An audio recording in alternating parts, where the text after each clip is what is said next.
하나님 말씀 봅니다. 하나님 말씀 시편 34편 8절 한 절입니다. 하나님 말씀 시편 34편 8절 한 절입니다. 하나님 말씀 받으실 때 자리에서 일어나 주시기 바랍니다.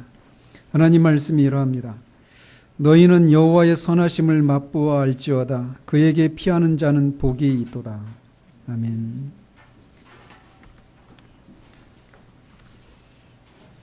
네, 오늘은 추수감사절입니다. 매년 우리는 이때가 되면 하나님을 향한 우리의 감사에 대해서 되돌아보게 되는 그런 시간을 갖습니다. 여러분은 이 추수감사절을 맞아서 이 한 해를 돌아볼 때 여러분의 삶에 하나님을 향한 충분한 감사가 있었는가 묻고 싶습니다. 저는 오늘 이 말씀을 준비하면서 굉장히 어려움을 느꼈습니다. 사실은 한 2달 전부터 빨리 추수감사절이 왔으면 좋겠다 그런 생각을 했었어요. 왜냐하면 이 추수감사절에 전하고 싶은 그런 메시지들이 막 제 안에 있었거든요. 근데 막상 이 말씀을, 제 안에 있는 말씀을 풀어내려고 하니까 내가 감당하지 못할 그 내용을 시작했구나 그런 생각이 들었습니다. 하나님께 감사하자. 얼마나 쉽습니까?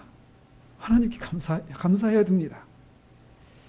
그렇지만 우리의 삶을 돌아보면 감사하지 못할 것 같은 일들이 우리 인생을 정직하게 돌아보면 너무나 많다는 사실 앞에 내가 하나님 앞에 그런 어려움을 겪고 있는 다양한 그런 사람들 앞에서 과연 하나님께 감사하자라고 말할 수 있을까? 그런 두려움들이 제 안에 있었습니다. 저는 말씀을 준비하면서 제가 전에 다니던 교회에서 만났던 한 자매가 저에게 감사와 관련해서 던졌던 질문 앞에 제가 아무런 대답을 못했던 기억이 불현듯 떠올랐습니다. 저는 그때 한참 구원에 대한 감격과 하나님의 사랑을 충만히 경험하고 누리고 있었던 때였습니다. 그래서 그 자매에게 제가 경험한 구원의 은혜와 하나님의 사랑을 막 정말 열변을 토하면서 얘기를 했어요. 제가 그런 말을 했던 이유는 제가 보기에 그 자매는 제가 누리고 있었던 것들을 누리지 못한 채 조금은 어두운 모습으로 지냈던 것으로 보였기 때문에 그런 얘기를 했던 것으로 기억합니다. 저는 지금 그 자매 이름도 모르고 얼굴도 가뭇가뭇해요. 가물가물합니다. 근데 제 기억에 그 자매가 그렇게 하나님의 그 구원의 은혜와 하나님의 사랑에 대해서 열변을 토하는 저에게 자매의 손을 이렇게 펴보면서 자신이 그때까지 어떤 삶을 살았는지를 저에게 말을 했습니다. 근데 저한테 보여준 그 자매의 손에는 손톱 이 끝 속에 김치 국물이 이렇게 묻어 있었어요. 그 자매 얘기가 제 기억이 정확하지는 않지만 대충 기억나는 것은 자매가 어려서부터 부모님이 안 계셔서 그런지 아닌지는 모르겠는데 아무튼 어린 시절부터 제 기억은 중학생 때부터라고 생각을 해요. 동생들을 돌보고 살림살이를 해와야만 했다고 합니다. 그리고 그때도 그런 상황이었다고 그래요. 그래서 그 자매 손톱에는 그 자매가 결혼 정년기에 있는 자매였거든요. 그러니까 한참 멋을 내고 사랑하는 사람을 만나고 가정을 꾸리는 이런 계획을 세워야 될 그런 때를 지나고 있었는데 그런 걸 감히 상상을 못하는 그런 삶을 살고 있었어요. 그리고 그거를 아주 어려서부터 계속 그렇게 살아왔다라는 겁니다. 그래서 손톱에 그 김치 국물이 이렇게 배어 있어요. 늘 그렇게 살림살을 해왔다라는 거죠. 여러분이 저를 어떻게 보실지 모르겠지만 저도 고생 좀 한 사람입니다. 아주 어려운 삶을 살았어요. 그런데 그런 삶 가운데 하나님이 저와 함께 하셨다라고 하는 것을 하나님이 말씀해 주시는 것을 통해서 저는 제 인생을 새롭게 바라볼 수 있는 그런 놀라운 은혜를 경험을 했습니다. 지금도 잊지 못하는 그런 경험입니다.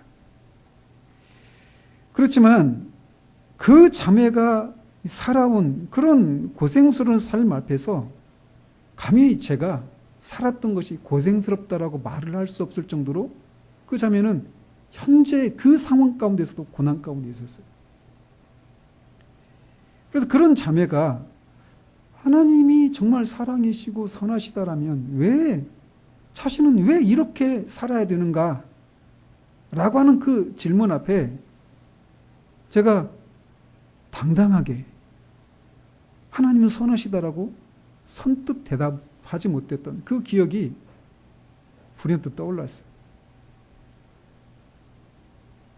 그래서 말씀을 준비하면서 그런 어려움을 느끼게 되었어요. 인생을 살면서 겪게 되는 고난이라고 하는 것이 정말 얼마나 크고 우리의 말문을 닫을 수밖에 없게 만드는 그런 종류의 고난들이 얼마나 많은지를 새삼 깨닫게 되면서 과연 상상을 초월하는 고난을 겪었던 사람이나 또는 겪고 있는 사람들에게 그래도 여전히 하나님은 선하시다라고 말할 수 있는가? 라는 그런 커다란 질문이 제 안에 들려왔기 때문입니다. 기독교는 큰 슬픔과 좌절을 직면하지 않으려는 데서 오는 자기 기만과 삶에 대한 회피에 불과하다라고 비난하는 사람들 앞에 선뜻 용감하게 그럼에도 불구하고 하나님은 선하시다라고 하는 것을 외치지 못할 것 같은 그런 인생들이 겪는 그 수많은 고난들 앞에 제 마음이 어려움을 느꼈던 것입니다. 어쩌면 오늘 한 번의 설교로 인생들이 겪는 삶의 무게를 가볍게 하고자 하는 시도가 얼마나 피상적이고 얄팍한 것에 불과한지를 생각할 때 엄두가 안 나고 두려웠습니다. 그렇지만 지금까지 하나님께서 제게 깨닫게 하신 범위 안에서 말씀을 전하고자 합니다. 성경은 하나님이 선하시다라고 선포합니다. 그리고 오늘 본문에서처럼 그분의 선하심을 맛보아 알라라고 명령합니다. 하나님의 선하심에 대해서 변론하지 않아요. 여러분은 성경이 말하는 것처럼 하나님이 선하시다라고 하는 이 사실을 믿으십니까? 너무나 당연하고 이 뻔한 질문에 선뜻 당연히 그렇지요 라고 대답하지 못하는 것은 방금 말씀드린 것처럼 우리네 삶에서 겪거나 또 보게 되는 너무나 엄청난 고난의 문제 때문에 그렇습니다. 어제도 지진이 난 포항에서 고아원 아이들이 그 다시 무너진 그 고아원으로 돌아가야 된다는 그 기사를 읽었습니다. 또 세월호 그 미수습자 가족들이 시신이 없는 그 관으로 장례를 치르는 그 기사를 읽었어요. 그런 기사들을 읽으면서 제 마음이 얼마나 무겁던지요. 그들이 살아야 할 삶 앞에서 과연 하나님은 선하시다라고 하는 말을 우리가 쉽게 할 수 있는가? 우리 인생들이 겪어야 할 고난과 슬픔이 어디 그 고아원의 그 아이들이나 또 세월호 미수습자들이 가족들이 겪어야 할 그런 종류의 고난과 슬픔뿐이겠습니까? 아마 여기 지금 이 자리에 앉아있는 여러분의 삶만 돌아보아도 책을 몇 권이라도 쓸 수 있는 분량의 고난을 여러분도 겪어 오셨고 또 겪고 계실 것입니다. 인생이 겪는 이 고난의 문제를 그래서 제가 한 번의 설교로 다룬다라고 하는 것이 엄두가 나지 않았던 것입니다. 우리가 에베소서를 강의하면서 살핀 대로 사도는 에베소의 그 성도들을 위해서 기도하면서 가장 먼저 하나님을 알려달라고 하는 기도를 하고 있었던 것을 우리는 살펴보았습니다. 그들도 분명히 그들 중에는 노예 신분에 있는 사람들이 많았어요. 사회적으로 굉장히 비천하고 낮은 신분에 가난한 사람들, 미래에 대한 아무런 소망을 품을 수 없는 그런 비참한 상황 가운데 있는 사람들이 대부분이었습니다. 그런데 그런 그 성도들을 향해서 사도가 첫 번째로 했던 기도는 하나님이시여 저들을 불쌍히 여겨주셔서 저들의 그 비참한 상황 가운데서 건져주십시오라고 하는 기도가 아니었다라는 거예요. 저들이 노예 신분에서 해방되어지기를 원한다라고 하는 기도가 아니었습니다. 제발 지긋지긋한 가난에서 저들을 건져달라고 하는 기도가 아니었어요. 그것은 하나님을 우리 주 예수 그리스도의 영광의 아버지 하나님을 알려달라고 하는 기도였어요. 하나님을 아는 것, 그 하나님이 어떤 분이신가를 아는 것, 이것이 우리의 신앙과 우리의 삶에 있어서 가장 중요한 문제였기 때문입니다. 우리는 하나님을 아는 것 이상의 삶을 살 수가 없는 존재들입니다. 다른 말로 우리는 하나님을 아는 것만큼은 우리의 삶을 살 수 있는 존재들이라는 거예요. 이것은 하나님이 없다고 생각하는 사람들의 경우에도 마찬가지입니다. 그들은 하나님이 없다고 생각합니다. 그래서 그 믿음에 따라서 그들의 삶을 살아가는 거예요. 그래서 이 땅이 전부니까, 하나님도 없으니까, 그리고 나중에 자신의 삶에 대해서 책임질 일이 없으니까, 회개할 일이 없으니까 이 땅에서 할 수만 있으면 자기가 원하는 대로 이 땅에서 모든 것을 누리고 싶은 삶을 살려고 하는 것이 그들의 삶의 목표, 삶의 이유입니다. 무신론자라고 자처하는 사람들도 하나님과의 관계 속에서 자신의 삶을 살아가는 거예요. 하나님에 대해서 많은 이교도들이나 또는 잘못된 하나님에 대한 지식을 갖고 있는 사람들도 그 자신들이 알고 있는 그 하나님과 관련지어서 자신의 삶을 살아가게 됩니다. 마찬가지입니다. 우리도 하나님이 어떤 분이신가를 아는 것만큼 하나님이 어떤 분이시다라고 하는 그 우리가 생각하는 대로 우리의 삶을 살아가게 되어 있다는 거예요. 그러므로 하나님이 어떤 분이신가를 아는 것은 우리의 삶에 있어서 매우 중요한 문제라는 것입니다. 하나님을 선하신 분으로 생각한다면 그것에 맞게 살 것이고, 하나님이 선하다고 생각하지 않거나 또는 하나님이 선하시다라고 하는 그런 의심이 우리 가운데 밀려온다면 또 그것대로 살 것입니다. 살면서 점점 느끼게 되는 것은 제 자신에 대해서 그리고 다른 사람에 대해서 섣부르게 나는 나 같으면 저런 삶을 안 살 거야 라고 장담하거나 왜 저 사람은 저렇게밖에 못 살지라고 하는 그런 판단을 제가 점점 하지 않게 된다는 것입니다. 한 사람이 성장한다라고 하는 것은 이런 것과도 관련지어서 생각할 수 있지 않을까요? 사람이 성장한다라고 하는 것을 여러 측면에서 설명할 수 있을 것입니다. 그 중에 하나는 인생에 대해서 우리가 점점 장담할 수 없는 것들이 많아진다라고 하는 것을 깨닫는 것이 아닐까 저는 조심스럽게 생각해요. 어릴 적에는 인생의 실체를 잘 알지 못하기 때문에 자신 있어 했던 그런 것들이 점점 우리의 힘과 노력으로 되지 않는 것들이 많구나라고 하는 사실들을 깨달으면서 혈기방자하고 무모하기까지 했던 그런 우리들의 삶의 태도들이 점점 조용해지는 것을 우리는 보게 됩니다.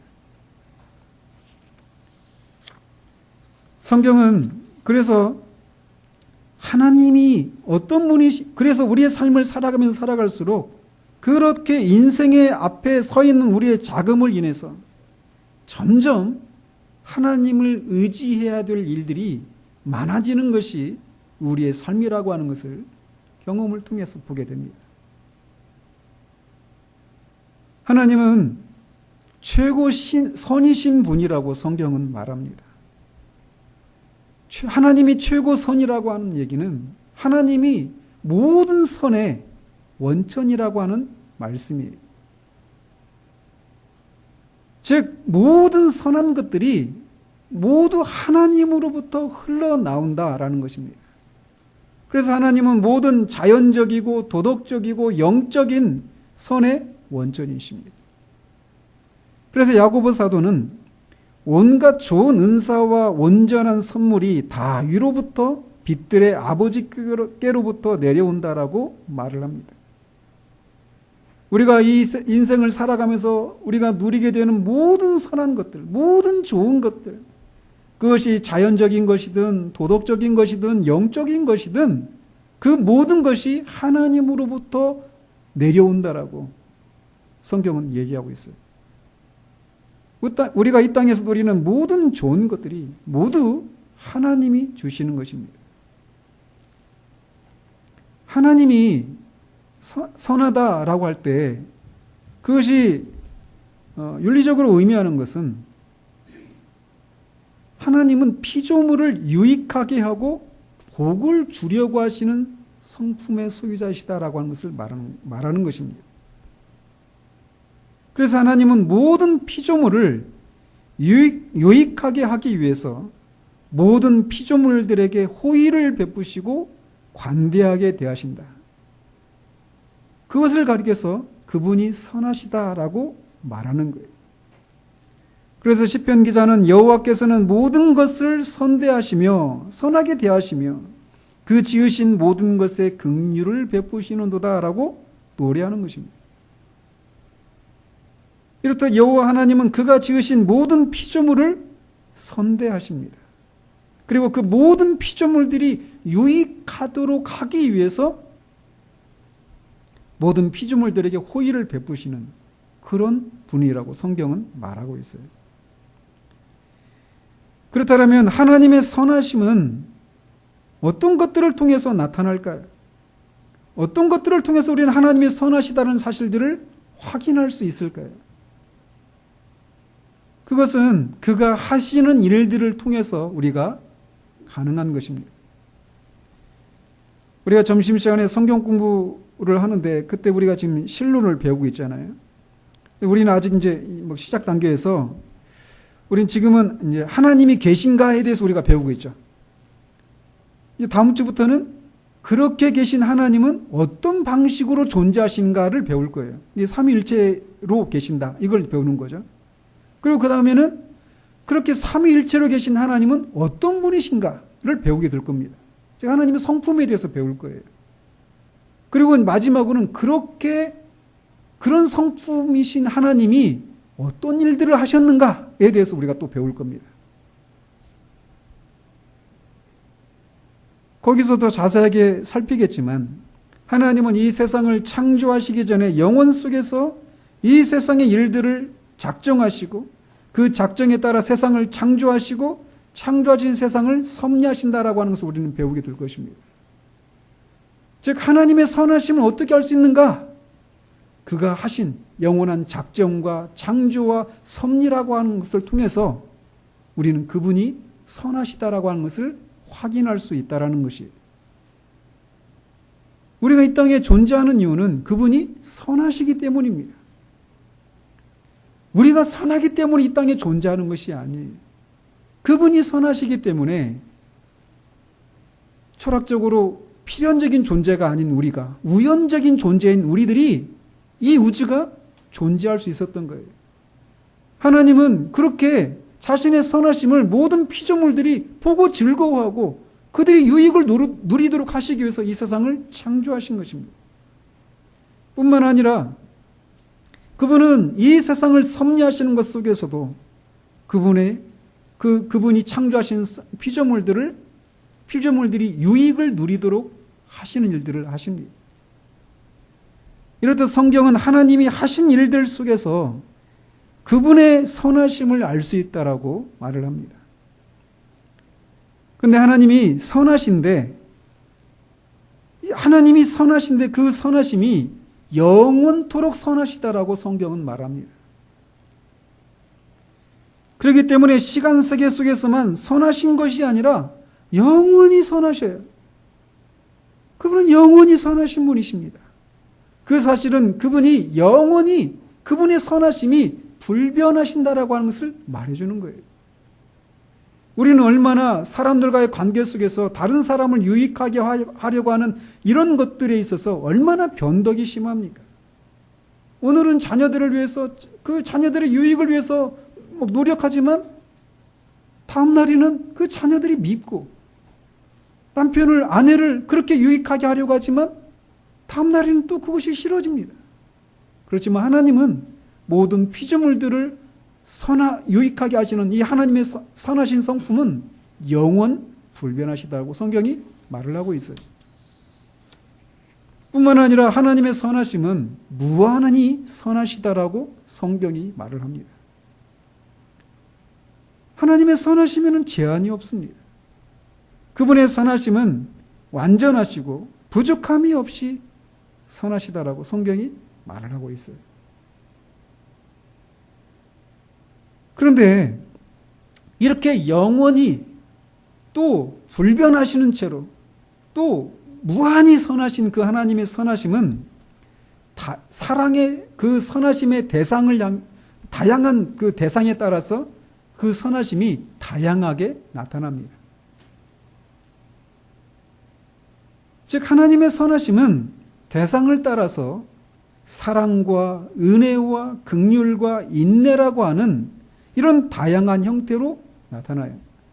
그러니까 하나님이 사랑이시다. 하나님은 은혜로우신 분이시다. 하나님은 긍휼이 풍성한 분이시다. 하나님은 오래 참으시는 분이시다라고 말할 때 그 성품은 어디로부터 나오느냐? 하나님의 선하심으로부터 나온다라는 거예요.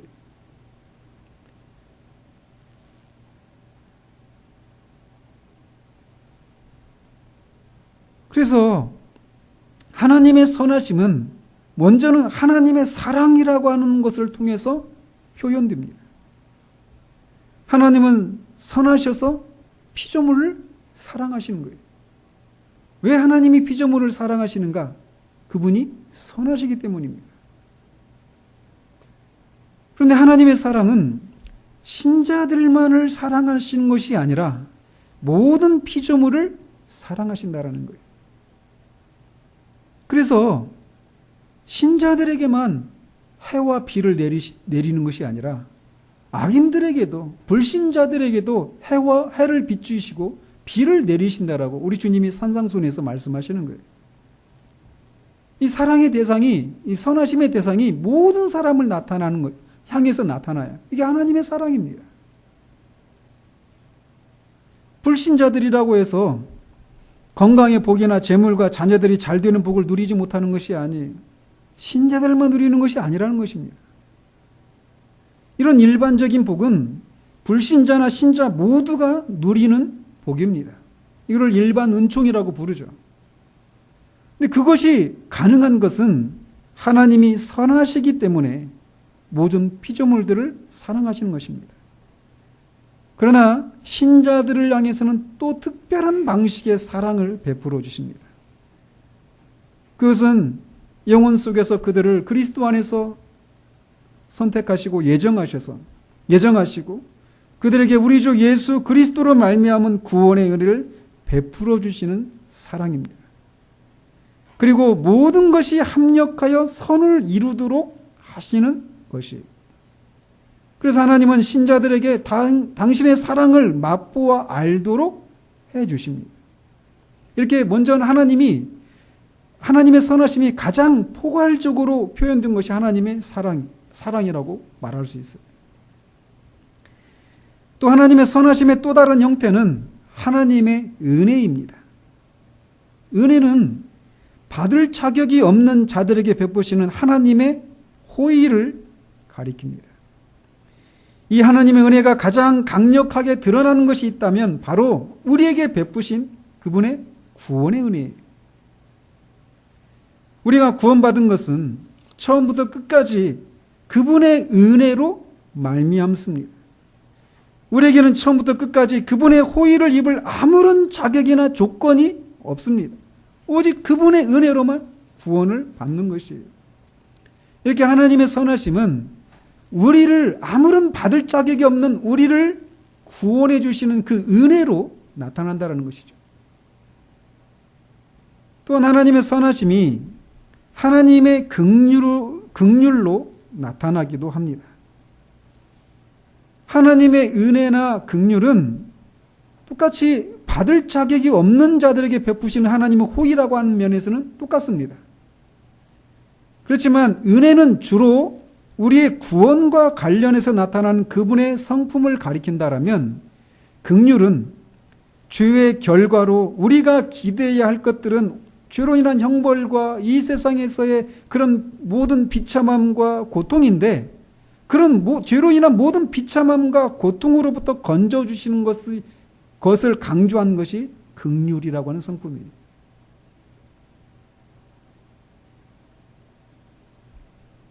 이것이 가장 잘 드러난 장면이 있다면, 주님이 오셔서 이 땅에서 우리와 같은 육신을 입고 오신 이 주님이 이 땅에서 병자들을 고치고 귀신을 쫓아내신 것과 그들의 배고픔이나 고통을 인해서 슬퍼하는 것에 공감을 드러내신 것 같은 것을 통해서 드러났습니다. 주님의 이 긍휼히 여기시는 사역은 구원받은 자들만 누렸던 복이 아니었어요. 주님으로부터 병고침을 받은 모든 사람이 구원을 받았던 것은 아니었기 때문입니다. 광야에서 그 먹을 것이 없었던 사람들에게 오병이어의 이적을 베푸셨는데 그 이적의 수혜자들은 신자들만이었던 것이 아니었어요. 하나님은 긍휼에 풍성하신 분이십니다. 그래서 우리가 죄로 인해서 마땅히 기대해야 될 이 세상의 모든 비참함과 고통에서 우리를 불쌍히 여기셔서 자비를 베푸시는 그런 모습으로 하나님의 선하심이 나타나기도 한다는 것이에요. 나중에 우리는 이제 이 성품 하나하나에 대해서 좀 더 자세하게 이제 살펴보게 될 텐데, 이 마지막으로 하나님의 선하심이 하나님의 인내로 나타나기도 합니다. 하나님의 인내는 오래 참으심이라고도 부릅니다. 이것은 특별히 죄를 지은 사람들에게 베푸시는 하나님의 선하심입니다. 성경은 곳곳에서 하나님이 노하기를 더디하시는 분이시고 죄인이 멸망받는 것을 기뻐하지 않으시는 분이시라고 말하고 있습니다. 하나님은 죄를 심판하시는 것을 즐거워하시는 분이 아니셔요. 그래서 에스겔 선지자를 통해서 주 여호와의 말씀이니라 죽을 자가 죽는 것도 내가 기뻐하지 아니하노니 너희를 스스로 돌이켜 살지니라라고 말씀하십니다. 그래서 하나님은 죄인이 심판을 받기 전에 오랜 세월 동안 참으시면서 여러 차례에 걸쳐서 그들에게 경고하십니다. 하나님께로 돌아오도록. 때로는 자연재해를 통해서 질병이나 삶의 이런저런 고난을 통해서 죄에서 돌이킬 것을 경고를 보내십니다. 또는 말씀을 통해서 경고하시기도 하십니다. 그래서 하나님은 죄인들이 심판을 받아 멸망을 당하는 것을 기뻐하시는 분이 아니라 죄인들이 회개하고 돌이키기를 기뻐하십니다. 그러나 그들이 회개하지 않으면 하나님은 그들의 죄를 심판하십니다.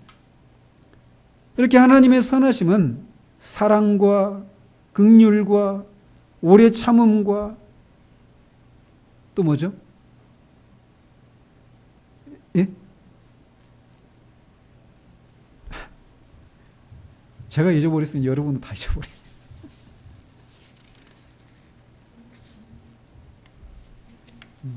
은혜로 이렇게 나타납니다.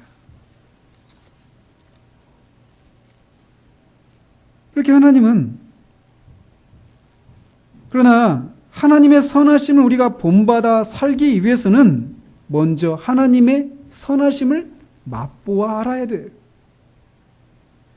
우리는 알지 못하는 것을 소망할 수 없고 소망하지 않는 것을 누릴 수 없습니다. 그리고 누릴 수 없는 것들을 살아낼 수가 없어요. 우리가 하나님의 사랑을, 우리의 이웃에게 사랑을 실천하는 삶을 살기 위해서는 그 하나님의 사랑을 우리가 맛보아 알아야 됩니다. 다른 사람을 향해서 오래 참기 위해서는 우리를 향해서 오래 참으시는 하나님의 그 선하심을 맛보아 알아야 돼요. 다른 사람을 긍휼히 여겨줄 수 있는, 그리고 그들에게 필요한 것들을 채워주고 공급해주는 이런 자비와 긍휼을 베풀기 위해서는 하나님이 우리에게 어떻게 긍휼히 여겨줄 수 있는지를 맛보아 아는 것이 있을 때 가능하다는 것입니다. 그렇기 때문에 다윗은 우리가 하나님의 선하심을 본받아 살기 전에 하나님의 선하심을 맛보아 알라라고 초청하고 있는 것입니다. 오늘 본문은 다윗의 시편이에요. 다윗이 사울에게 쫓겨서 가드왕 아기스에게로 피했을 때의 일을 경험한 노래한 시편이 34편입니다. 여기 표지에 보면 다윗이 아비멜렉 앞에서 미친 채 하다가 쫓겨나서 지은 시 이렇게 되어 있죠. 근데 사무엘상에 보면 가드왕 아기스 앞에서 쫓겨난 사건을 얘기하고 있어요. 왜 아기스인데 여기서는 아비멜렉으로 했을까? 이거는 애굽의 그 왕을 뭐라고 부르죠? 바로라고 하잖아요. 그 사람이 이름이 따로 있어요. 그렇지만 애굽의 그 왕조를 다 바로 이렇게 부르는 것처럼 그 한 왕조나 한 왕가를 아비멜렉으로 이렇게 불렀던 거죠. 아비멜렉 왕조의 아기스 왕, 이렇게 우리가 이해하면 되는 거예요. 어쨌든 그는 사울에게 쫓겨서 도망갔습니다. 그런데 그 가드왕 아기스의 신하들이 다윗이 언젠가는 배신할 것이다, 이렇게 해서 그를 쫓아내 둔다고, 죽여 둔다라고 얘기해요. 그러니까 다윗이 미친 채 하죠. 입에 막 침을 막 질질 흘리는, 이렇게 미친 채 하고 결국 쫓겨나요. 그래서 그렇게 자신이 처한 위기 가운데서 하나님이 자신의 기도에 응답하셔서 자신을 건지시는 것을 경험하고 그것을 통해 하나님의 선하심을 경험한 것이죠. 그리고 그 경험을 통해 하나님의 선하심을 맛보아라라고 권면하고 있는 것입니다. 즉 그는 하나님의 선하심을 머리로만 안 것이 아니라 실제로 경험을 통해서 알았던 거예요. 그런데 문제는 우리의 삶에는 과연 하나님이 선하시다라면 왜 나에게 또는 이 세상에 이렇게 크고 비참한 일들이 많이 일어나는가에 대한 생각을 할 수밖에 없는 수없이 다양한 종류의 고난과 슬픔을 우리가 겪거나 보고 있다는 거예요. 그래서 하나님이 선하시다라고 하는 이 사실을 우리가 선뜻 그렇게 말하기가 쉽지가 않은 상황들이 우리 앞에 있다는 것입니다. 그래서 우리는 하나님이 선하시다라고 하는 것을 아는 일에 있어서 그냥 아무런 성경이 하나님이 선하시대라고 할 때 그것을 그냥 우리 안에서 아무런 갈등이나 의심이나 어떤 씨름의 과정이 없이 그냥 하나님의 선하심을 우리가 믿고 알게 되는 것이 아니다라는 것입니다. 하나님의 선하심을 아는 것, 이 과정에는 많은 씨름이 뒤따른다는 것이에요. 어느 누가 말했던 것처럼 인간이 된다라고 하는 것은 투쟁가가 되는 것입니다. 그래서 우리가 하나님의 선하심을 인정하고 그것을 알게 되는 많은 과정 속에서, 그 과정 속에서 우리는 많은 갈등과 씨름과 회의와 의심에 많은 영혼의 그런 고통을 겪게 된다는 것이에요. 그런 거를 제가 카페에 올린 것처럼 독일어로 암페이툼이라고 말을 해요. 믿음의 시련, 이렇게 번역할 수 있다고 말씀드렸죠. 우리가 믿는 바를 실제로 맛보아 알아가는 과정은 마치 큰 바다에서 큰 폭풍을 만난 배가 여러 가지 위기를 건넌 후에 안전한 포구에 도달하는 것과 같은 과정을 거친다라는 거예요. 때로는 우리의 인생이라고 하는 바다에서 우리가 겪게 되는 풍랑이 어마어마한 것이 될 수도 있습니다. 흔들리지 않고 피는 꽃은 없다라고 하는 신의 말처럼 우리가 하나님에 대한 어떤 진리를 알아가게 되는 과정에서도 이런 때로는 흔들리고 회의에 빠지고 의심에 빠지고 두려움과 외로움에 빠지는 그런 과정들을 겪게 된다는 것이에요. 이 과정에서 때로는 우리의 신앙의 배가 완전히 파산한 것처럼 보일 수도 있습니다. 그러나 그런 과정을 통해서 우리는 안전한 포구로 들어가게 돼요. 오늘 오후에 우리가 욥기를 살필 때인데 그는 욥이 영문도 모른 채 갑자기 자기에게 고난이 닥칩니다. 우리가 욥의 입장에 들어가서 한번 생각해 보십시오. 이것만 가지고도 몇 시간을 해야 되기 때문에 제가 간단하게 살피고 말씀만 드리고 지나가는데, 욥은 자기가 태어난 처음부터 그랬던 건 아니지만 자기가 태어난 날이 저주를 받았더라면, 내가 태어나지 말았더라면, 이런 시간들을 지납니다. 그런데 그가 결국 어디에서 그 모든 씨름을, 갈등을 멈추게 됩니까? 하나님이 어떤 분이신지를 욥에게 알려주실 때, 그는 하나님이 자신의 이성으로 다 헤아려 알 수 없는 광대하시고 지혜로우신 분이시라는 사실들을 깨닫고, 그 사실 앞에서 그 영혼 안에 있었던 모든 갈등이 멈춥니다. 그 영혼 안에 있었던 모든 회의와 부산함이 잠잠하게 되었어요. 우리는 이런 과정을 통해 하나님의 선하심을 비로소 알게 됩니다. 그렇다면 왜 하나님은 이런 믿음의 실현이라고 하는 이런 과정을 통과하게 하셔서 하나님의 선하심, 또 하나님의 어떠하심을 알게 하실까요? 저는 어제 고린도후서를 읽으면서 제 안에서 큰 감동과 위로를 받았습니다. 바울 사도가 고린도후서를 쓰게 된 이유는 고린도 교회 안에 나타난 거짓 사도들 때문에 그랬습니다. 그 거짓 사도들은 자칭 슈퍼 사도였어요. 그래서 사도 바울보다 능력도 많고, 사도 바울보다 더 큰 권위를 가지고 있다, 사도 바울보다 훨씬 더 유명한 사람들의 추천서를 가지고 있다 라고 말을 했습니다. 그런데 그들이 볼 때 사도가 아니라고 의심하게 만든 그 상황 앞에 그가 개인적으로 자신의 사도됨을 변론하기 위해서 쓴 편지가 고린도후서예요. 그래서 거기에는 사도 바울의 개인적인 내용들이 굉장히 많습니다. 왜냐하면 바울이 사도가 아니라고 한다면 바울이 전하는 메시지도 복음이 아니게 되기 때문에 그래요. 그런데 그들이 바울이 사도가 아니라고 주장했던 이유가 무엇이냐면 바울이 너무나 많은 고난을 겪는다는 겁니다. 그리고 바울은 너무 연약하다라는 거예요. 그 사단의 가시, 육체의 가시가 있었잖아요. 그리고 말도 시원치 않다라는 겁니다. 아마 오늘날 예수 믿으면 이 현세에서 건강의 복을, 자녀의 복을, 물질의 복을 누린다라고 말하는 그런 목회자들이 사도 바울을 본다면 사도 바울을 아주 우습게 볼 겁니다. 어떻게 예수를 믿는데 어떻게 저렇게 고난이 많지? 어떻게 저렇게 병을 달고 다니지? 어떻게 저렇게 가난할 수 있지? 분명히 그런 판단을 받았을 거예요. 그는 여러분이 고린도후서를 살펴보면 그가 정말 수없이 많은 고난과 환난을 경험했던 것을 우리는 보게 됩니다. 그 고난 하나하나를 보면 숨이 턱턱 막힙니다.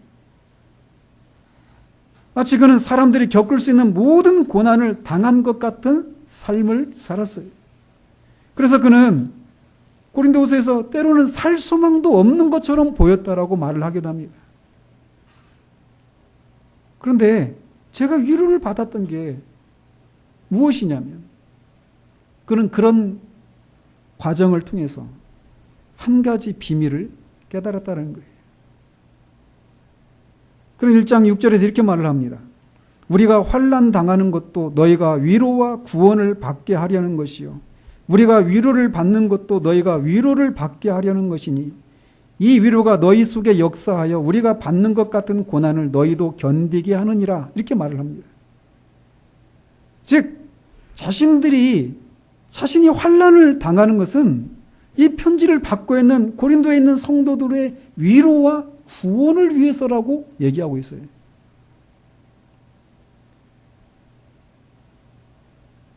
그는 자신이 받는 고난과 위로가 다른 사람들이 받게 되는 그 고난을 그들이 견딜 수 있도록 하기 위해서 자신에게 이런 고난과 환난이 임하고 그 고난 가운데 위로가 임한다라고 말하고 있어요. 그가 고난을 받고 그 고난을 견디도록 위안을 받는 것을 통해서 다른 사람이 고난을 견디도록 하기 위해서 그런 것이 주어진다라는 거예요. 즉, 자기가 고난받음으로 다른 사람이 부유하게 하는, 그것을 위해서 하나님이 자신에게 고난을 주신다라는 것입니다. 여러분, 이것이 우리 주 예수 그리스도께서 사셨던 삶이 아니겠습니까? 그래서 같은 서신에서 사도가 그 얘기를 하는 거예요. 그리스도께서 자신이 가난해짐을 통해서 우리를 부유케 하셨더라. 그분이 하나님의 형벌을 받으심으로 우리가 하나님의 형벌에서 자유하게 되었습니다. 그분이 이 땅에서 많은 질고와 슬픔을 당하심으로 우리로 하여금 이 땅에 많은 슬픔과 질고에서 우리를 건져주신다라는 거예요. 하나님이 우리에게 요구하시는 계명이 무엇입니까? 오늘도 우리는 십계명을 읽었죠. 그 십계명의 요약이 무엇입니까? 우리가 마음과 목숨과 뜻을 다해서 하나님을 사랑하는 것이에요. 그리고 우리 몸을 우리 자신을 사랑하는 것처럼 우리 이웃을 우리 몸같이 사랑하는 거예요. 하나님을 사랑하고 이웃을 사랑하도록 하는 것이 하나님이 우리를 향하신 뜻이라는 것입니다. 그런데 그 삶을 어떻게 살 수 있겠는가라는 거예요.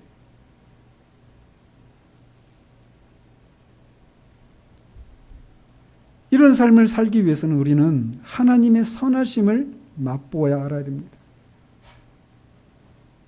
고린도에 있는 그 성도들은 사도 바울이 예수 그리스도의 복음을 전하고 예수 그리스도가 사셨던 그 삶을 산 결과 겪게 되는 수많은 고난을 인해서 살 수망이 없게 되는 그런 삶의 지경까지 간 것을 봅니다. 그런데 사도가 그 속에서 그 고난이 짓눌려서 자신이 전하는 복음을 부끄러워하거나 자신이 예수 그리스도를 믿어서 자신의 삶을 예수 그리스도께 다 내어준 것에 대해서 후회하는 모습이 전혀 없습니다.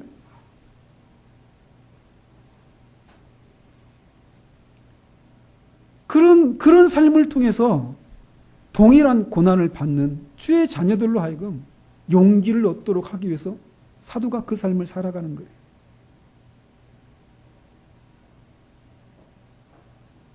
우리는 때로는 종종 그런 얘기를 듣습니다.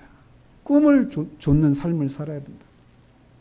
근데 저는 그런 살면 살수록 우리의 꿈을 좇는 삶이 아니라 하나님이 우리에게 맡겨주신 삶을 책임있게 사는 것, 그것이 우리가 살아야 될 삶이라고 하는 것을 더 절실하게 느끼게 됩니다.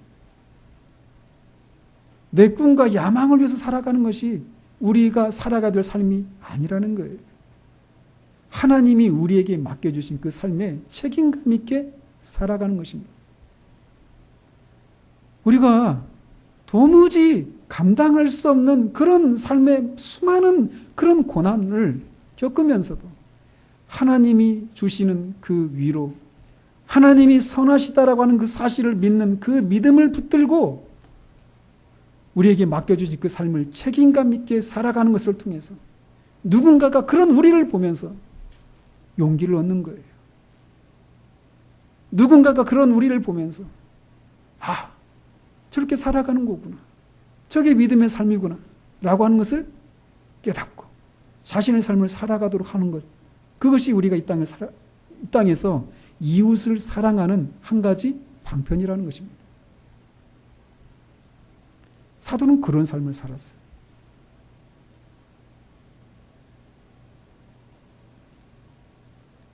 우리는 수없이 많은 고난과 삶의 무게들로 인해서 감사하지 못하는 그런 순간들을 너무나 많이 살아가게 됩니다.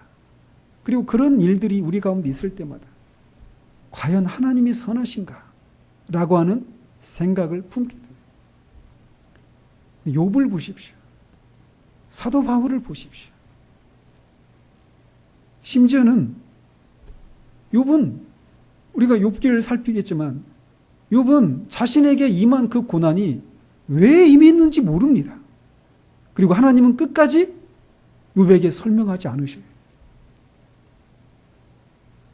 우리는 때때로 그런 질문을 하잖아요. 왜 이런 일이, 왜 이런 남편을 만나서, 왜 이런 자녀를 만나서, 왜 이런 가난한 상황 가운데 있어서, 왜 취업이 안 되고, 왜 육체의 어려움을 가지는 그런 삶을 살게 하셨는가? 이런 생각들을 하잖아요. 그리고 그런 질문 속에 질문에 대해서 하나님이 답을 해주실 것을 우리는 요구하잖아요. 때로는 하나님이 우리 주님이 사마리아 성의 그 수가성의 여인에게 자신의 살아온 그 삶에 대해서 해명해 주셔서 그 수가성의 여인이 자신의 삶의 해방을, 자유함을 누릴 수 있었던 것처럼 그렇게 우리가 왜 그런 삶을 살아갔는지 해명해 주시기도 하십니다. 그러나 욥의 경우처럼 아무런 설명을 하시지 않을 수도 있어요.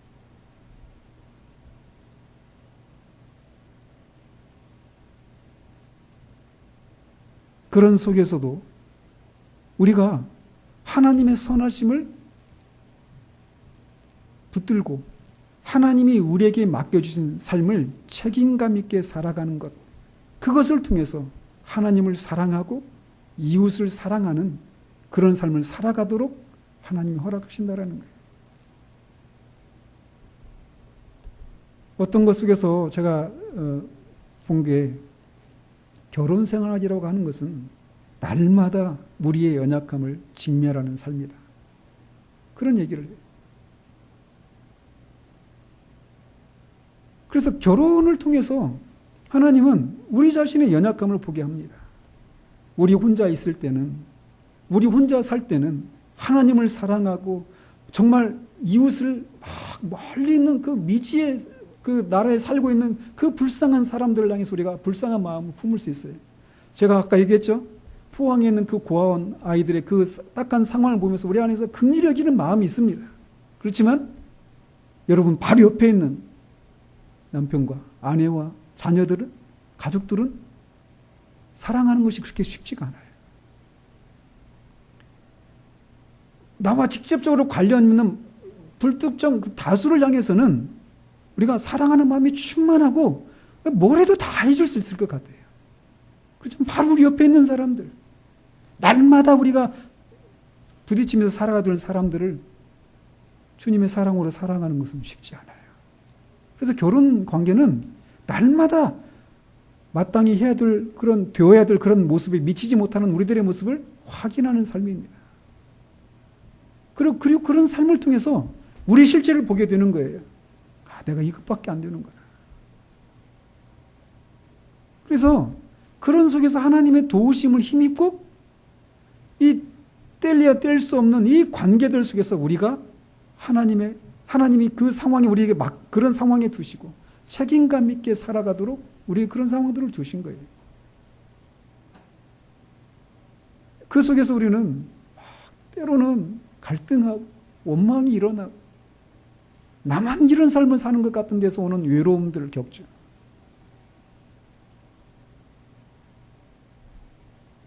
목사님, 저도 그래요.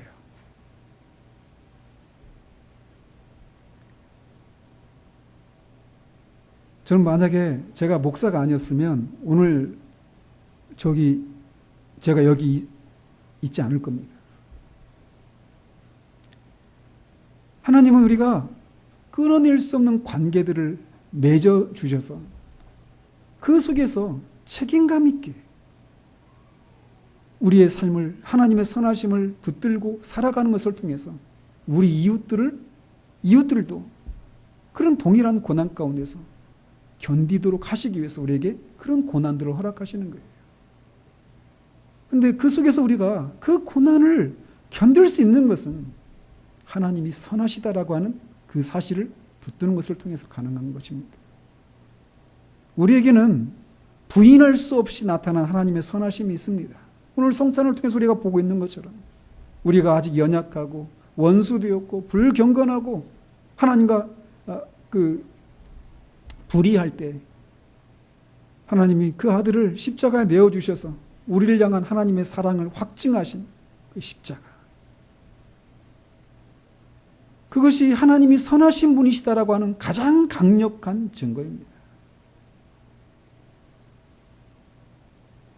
때로는 하나님이 왜 아까 말씀드린 것처럼 왜 이런 상황까지 우리를 두시는지 설명하시잖아요. 않으실 수도 있어요. 그럼에도 불구하고 하나님이 선하시다는 사실을 붙들고 우리 자리에 책임감 있게 서는 겁니다.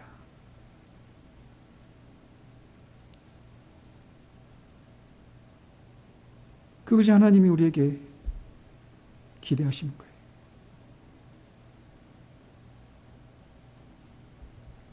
여러분 기억하십니까? 여러분이 처음 주님을 믿고 하나님 아버지께로 돌아왔을 때 여러분이 어떤 고백을 했는지, 다양한 삶의 자리 가운데서 여러분이 하나님 앞에 부르심을 받았겠지만 공통적으로 여러분이 하나님 앞에 돌아왔을 때 고백했던 게 무엇인지 아십니까? 나는 더 이상 내 인생은, 내 삶은, 내 존재는 내 것이 아닙니다 라는 고백이에요. 내 주여 뜻대로 행하시옵소서. 이게 여러분들의 고백이었습니다.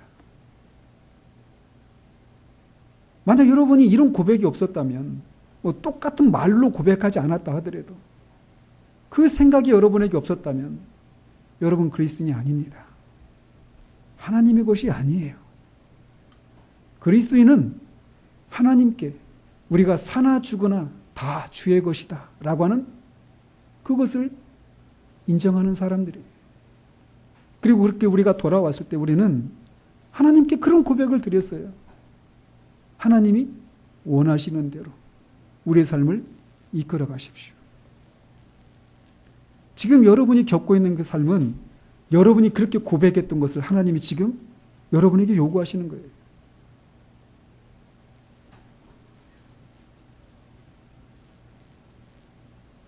그런 과정을 통해 우리는 하나님의 사랑을, 선하심을 알게 됩니다. 그러면 이런 씨름의 과정을 언제까지 해야 할까요? 죽을 때까지입니다. 사도 바울은 내가 달려갈 길을 다 달려가고 믿음의 선한 싸움을 다 싸웠다라고 말합니다. 그의 마지막 서신인 디모데후서에서. 그리고 그는 얼마 뒤에 순교를 하죠. 우리가 언젠가는 이 싸움을 멈출 날이 옵니다. 그날 우리는 죽음의 요단강 너머에서 내 인생 모든 여정 가운데 우리 주님이 선한 신길로 인도하셨다라고 하는 고백을 할 수 있는 삶을 살아야 합니다. 저 자신을 향해서도 말씀드리는 겁니다. 저는. 사랑하는 동지 여러분, 이 믿음의 선한 싸움을 싸우고 있는 동지 여러분, 우리가 우리의 삶을 다 살고 우리 앞에 우리가 싸워야 될 그 삶을 또 남아서 싸울 그 동지들에게 그렇게 말할 수 있는 사람이기를 바랍니다. 하나님은 선하시더라고. 그 선하신 하나님이 내 인생을 선한 길로 인도해 오셨노라고.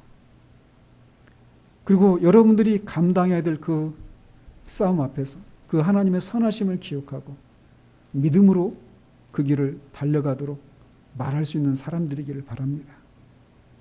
그 하나님의 선하심을, 하나님이 선하시다는 사실들을 우리가 기억할 때 우리는 모든 상황 가운데서 감사할 수 있어요. 그 고난을 통해서 우리는 주님을 닮아가는 그런 과정이, 그런 것이 있기 때문에 가능한 것입니다. 이 추수감사절에 우리에게 잦아들었던 하나님을 향한 감사가 되살아나기를 바라요. 그 비결은 하나님의 선하심을 다시금 맛보는 것입니다. 기도하도록 하겠습니다. 하나님 아버지, 하나님이 선하시다라고 하는 이 진리를 아는 것이 얼마나 녹록지 않은 것인가를 우리의 삶을 통해서 하나님 보게 됩니다. 우리는 얼마나 자주 하나님이 선하시다라면, 하나님이 사랑이시고 은혜로우시고 긍휼히 여겨주시는 분이시며 인내하시는 분이시라면 왜 나에게 이런저런 어려움들이 일어나게 하실까라고 하는 생각들이 들어서 욥처럼 때로는 자기가 태어난 날들을 주저하고 저주하고 태어나지 말았으면 좋았을 것이라고 생각하는 그런 날들을 보내기도 합니다. 그러나 그런 때에라도 우리 앞에 살았던 많은 믿음의 사람들처럼 그 고난을 통해서, 그 고난 가운데서 주시는 하나님의 그 위로를 인해서 그 고난을 견디는 그런 삶을 통해서 고난을 겪고 있는 이웃들이 용기를 얻어 그 삶을 살아내는 그런 이웃사랑의 삶을 살아내는 우리들 될 수 있도록 주님 도우시기를 원합니다.